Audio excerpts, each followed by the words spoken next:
Another big observation that has been made by the Supreme Court is about the FIRs that have been registered by the Punjab government, some 200 plus against the farmers for stubble burning. So another question being raised is the Supreme Court saying that's not the way to go about it. It's also suggested that what the state governments, what the Punjab government can do is they can stop paying the farmers the MSP, minimum support price, if they burn the stubble. Yes, of course, you are right. Supreme Court also said Punjab government that there is no use to register a FIR, because as we know that in future you are going to withdraw all these FIR against these farmers. So better option is that you made it very clear that if any farmer will stubble burning, which allowed to stubble burning in his field, that MSP benefit will not, we will not give MSP benefit to these farmers. This is an option which is suggested by the Supreme Court to Punjab government. But majorly important thing is that whether the Punjab government is going to talk to these stakeholders or not, because there are many farmers organization in Punjab and they are very active. So whether these Punjab government is going to talk them or not, if they will talk with them, whether any solution will come from it or not, so it remains to be seen, Megha. Right, absolutely. Ashish, I would request you to stay back. The press conference by the Delhi Environment Minister Gopal Rai is going to start any moment now. We'll keep a close eye on that. I'm also being joined by Advocate Ashwini Dubey. Now, Advocate Ashwini, what do you make of these observations and the judgment that has come from the Supreme Court today? See, the court is very much concerned about the life, health of the people of Delhi, NCR, and others who are affected by the pollution. The court is also have come to the conclusion and have also analyzed that it's a man-made pollution. And so far as the odd even the implementation is concerned, the court has not taken in this. Court have neither wrapped it, neither court has asked it. Court has only made an observation that odd even has been implemented in Delhi, but it has never succeeded. It's all optics. So this is a big observation by the court, means that your odd even has not worked at all. Second, the court said the previous order was focused on Punjab. Now it would be applicable to all concerned states. Now there is also technology to examine farm fires. This court's function is to examine and execute, while methodology is up to the government. Means that it has been shifted to the government because it's a government's prerogative, constitutionally, legally, morally, ethically, that the government has to take a measure. And the court also, long-term measures are also required, including the cultivation of the paddy. Now the thing is, Megha, this court's observation that God may have heard the prayers of people and intervened, no thanks to the government. It means that it is an inaction of the government. Right. Stay on with me, Advocate Ashwini. I'm also being joined by the BJP leader, Adesh Gupta. Adesh Gupta, amidst a number of these judgments that have been passed by the Supreme Court today, one key observation, the question has been asked to the central government. Is the central government willing to bear 50% of the expenses to buy the machines to halt stubble burning? जी मेघा जी, आपने जो question उठाया, देखिए जब केजरीवाल जी दिल्ली के CM थे और पंजाब में इनकी सरकार नहीं बनी थी, तो हमेशा ये कहते थे कि सारा दिल्ली में पोल्यूशन पंजाब में पराली जलाने से होता है। और अभी इनकी आम आदमी पार्टी के लोग पॉलिटिकल स्टेटमेंट दे रहे हैं कि दिल्ली में पोल्यूशन हरियाणा में पराली जलाने से हो रहा है। नहीं आदेश जी, मैं आपसे सीधा डायरेक्ट स्पेसिफिक क्वेश्चन पूछ रही हूँ, क्या सेंट्रल गवर्नमेंट का रिस्पांस होगा? क्या वो पंजाब गवर्नमेंट को हेल्प करेगी? 50% मशीन्स खरीदने के पैसे पंजाब गवर्नमेंट को देगी? देखिए, केंद्र सरकार हमेशा सहयोग देती रही है, चाहे पंजाब सरकार हो, दिल्ली सरकार हो, हरियाणा सरकार। सवाल उठता है कि पंजाब ने जो अपने यहाँ एडमिनिस्ट्रेटिवली कितना इम्प्लीमेंट किया है, क्या उन्होंने इस तरह की कोई इम्प्लीमेंटेशन किया है कि पराली ना जलाई जाए? और उस पराली से आपको पता होगा, केजरीवाल जी ने कहा था हम पराली से वहां पर जो बाई प्रोडक्ट बनाएंगे जिससे किसानों को इनकम भी होगी और पराली भी नहीं जलेगी, पोल्यूशन भी नहीं होगा। लेकिन मैं पूछना चाहता हूं, उन्होंने नहीं किया। मैं ऑनरेबल सुप्रीम कोर्ट ने जो कहा है, निश्चित रूप से इससे पहले सेंट्रल गवर्नमेंट हर स्टेट गवर्नमेंट को अपनी तरफ से फाइनेंशियल कोऑपरेशन कर चुकी है, और उनको दिल्ली सरकार को भी किया है और पंजाब सरकार को भी किया है, हरियाणा सरकार को भी किया है। लेकिन सवाल उठता है कि पंजाब में उन्होंने उसको इम्प्लीमेंट अच्छी तरीके से नहीं किया है, और हर बार वो इस तरह के बातें करते हैं, जबकि हर बार की समस्या है। उसका परमानेंट सोल्यूशन तो तभी मिलेगा जब यहाँ पे पंजाब आदेश जी, यहाँ पे ये भी स्टेटमेंट जो सुप्रीम कोर्ट ने डायरेक्शन दी है, डायरेक्टिव दिया है, वो बोला है कि सारे गवर्नमेंट्स, चाहे वो स्टेट गवर्नमेंट्स हो, पंजाब की गवर्नमेंट हो, हरियाणा की, राजस्थान की, उत्तर प्रदेश की, और चाहे सेंट्रल गवर्नमेंट हो, उनके सारे के सारे चीफ सेक्रेटरीज को साथ में जुड़ना पड़ेगा, एक्शंस लेने पड़ेंगे। बिल्कुल सही बात है। देखिए, ये कोई एक व्यक्ति की, एक प्रदेश की समस्या नहीं, ये पूरे इस रीजन की समस्या है। अगर इसमें जितना भी सरकारें हैं उनको काम करना पड़ेगा, और जो सरकारें नहीं काम कर रही उसके बारे में भी सुप्रीम कोर्ट ने कहा है कि आप काम करिए, आप इम्प्लीमेंट करिए। तो ये उनकी जिम्मेदारी है, जो काम नहीं कर रहे उनको काम करना चाहिए।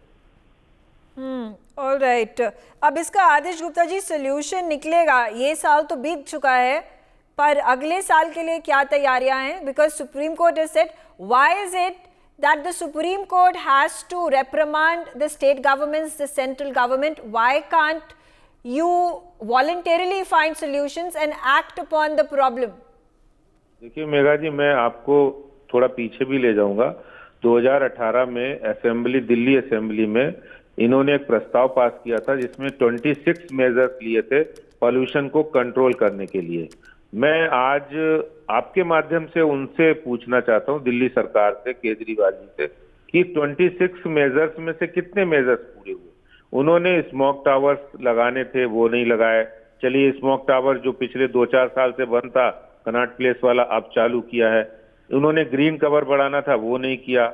उन्होंने ये जो मेट्रो की कनेक्टिविटी के लिए बसेस चलानी थी, इलेक्ट्रिकल व्हीकल्स चलाने थे। पर ये जो तो स्मोक टावर का मुद्दा है आदेश गुप्ता जी, आम आदमी पार्टी ने तो बोला है कि बीजेपी के कारण ये स्मोक टावर ऑपरेशनल नहीं था। अब जब सुप्रीम कोर्ट का स्टेटमेंट आया, डायरेक्टिव आया, उसके बाद ये स्मोक टावर शुरू हुआ है। बट ओके, बिल्कुल, Yeah, okay. Adesh Gupta, please stay on with me. I'm also being joined by my colleague Naveen Nishan. Naveen, right after the Supreme Court judgment, we are getting to know that Delhi Environment Minister is now going to be holding a press conference. If you could shed light into this.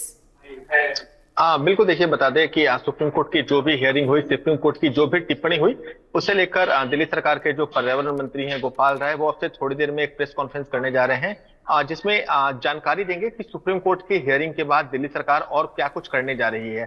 क्योंकि odd even पर दिल्ली सरकार ने, supreme court ने अब तक रोक नहीं लगाई है, तो उसे कैसे दिल्ली में इंप्लीमेंट किया जाएगा या इंप्लीमेंट किया जाएगा या नहीं, इसे लेकर भी गोपाल राय जानकारी देंगे। उसके अलावा जो स्मोक टावर जो पिछले कुछ महीनों से बंद था, जिसे सुप्रीम कोर्ट के ऑर्डर के बाद जो डीपीसीसी के चेयरमैन हैं अश्विनी कुमार, उनके आदेश पर अब खोला जा रहा है, जो अब फंक्शन शुरू करना जा रहा है, उसे लेकर भी गोपाल राय अपनी बातों को रखेंगे। इसके अलावा बीती रात जो दिल्ली के तमाम मिनिस्टर्स थे, वो दिल्ली के अलग अलग बॉर्डर्स पर गए थे। रात में उन्होंने चेकिंग की थी और ये जानकारी लगाने की कोशिश की थी कि क्या जो ग्रेफ 4 के लॉज हैं वो इंप्लीमेंट अधिकारियों द्वारा किए जा रहे हैं नहीं।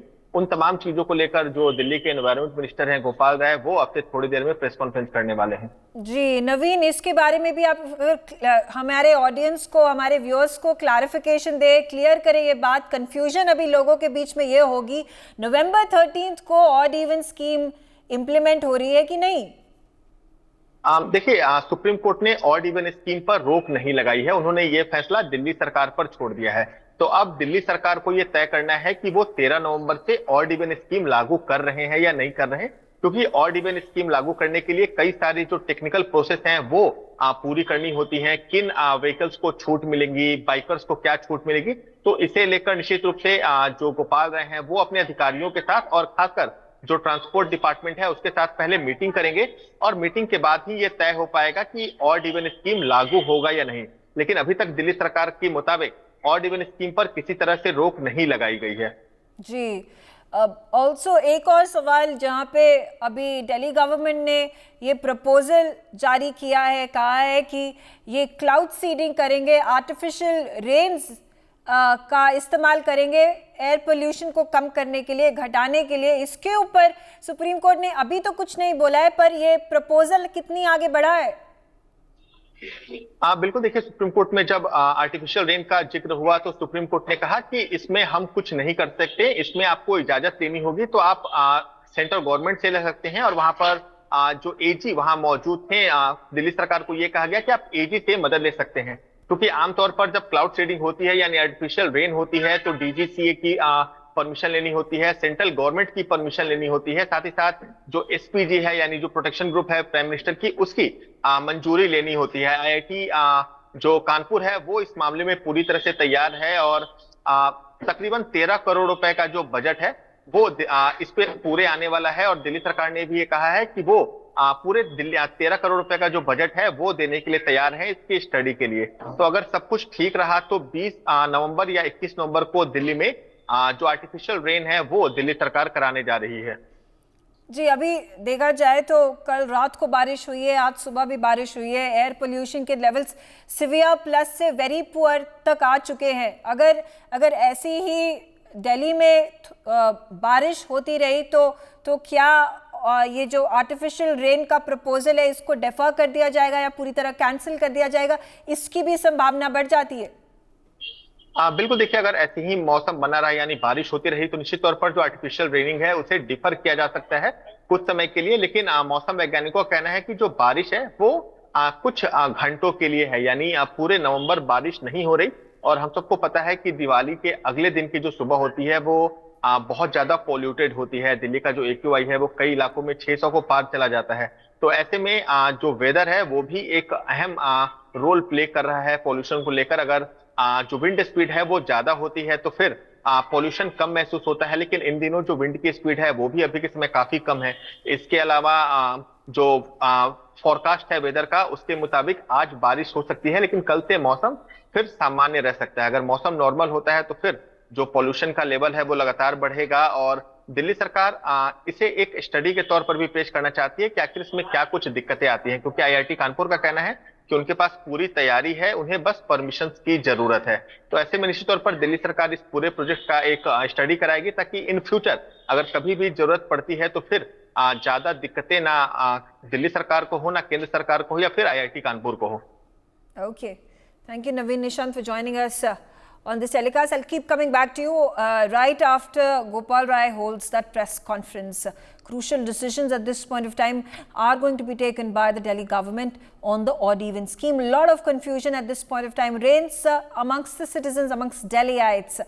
A big question, a big decision which is also going to inconvenience a large number of people in Delhi, particularly the middle class. I'm also being joined by Raja Lakshmi Joshi. Raja Lakshmi, are you in Delhi currently? Megha, thankfully I am not in Delhi right now, and I'm sure that you are all having a very difficult time in Delhi because of the heavy smog and the absolutely pathetic poor air quality. So thankfully I'm not in Delhi, but yes, I am aware and I do know of all the situations that are happening and what the ruling of the Supreme Court, etc., etc. And you know, this we have spoken about this topic on your channel with you. I have discussed this last year also, and it's sad to see that you know, this subject keeps coming up every year and still nothing is happening. Like last year, I had mentioned on your channel that you know, the center had given a subsidy to all these farmers, out of which, you know, in Punjab itself, some 90,000 machines were given for the crops, for the crop stubble. And out of that, if you remember, 11,000 machines were missing, and till today, there is nothing that has been found out about that. And Right. you know, Also, you know, I'll have to. I don't know. I'm not too aware of these figures and statistics that you are providing over here. Obviously, Yes, I'll have it is to go from the- about this, it is- doing some research. But then, you know, the big observation, the statement that has been made by the Supreme Court, whether the central government is agreeing, is it willing to pay 50% of the expenses for buying the machines? This has been an appeal that has been made by the Punjab government, by the Aam Aadmi Party government as well. It has said that 50% of the expenses will be borne by the Aam Aadmi Party in Punjab. But is the central government also willing to do its bit in the matter? Megha, the central government has put up on its website the proper quotes and figures. Let me just read it to you. That during the period from 2018-19 to 2021-22, there were funds amounting to 2,440 crores, which have been released to Haryana, Uttar Pradesh, Delhi, and Punjab, and the highest has been given to Punjab. That is 1147.62 crores. So this is specifically for countering the pollution. This is especially for those machines that you're talking about. This is in spite of that, the government, the minister Tomar, he lamented that these figures, these funds have not been used. In fact, around 50% of these funds have not been used at all. So in spite of the fact that the government is proactively giving all these funds, it is not something new, or it is not as if the government is not providing anything. The government, on the other hand, is giving all these funds, and they have not been utilized the way they should have been. All right. Thank you, Rajalakshmi Joshi.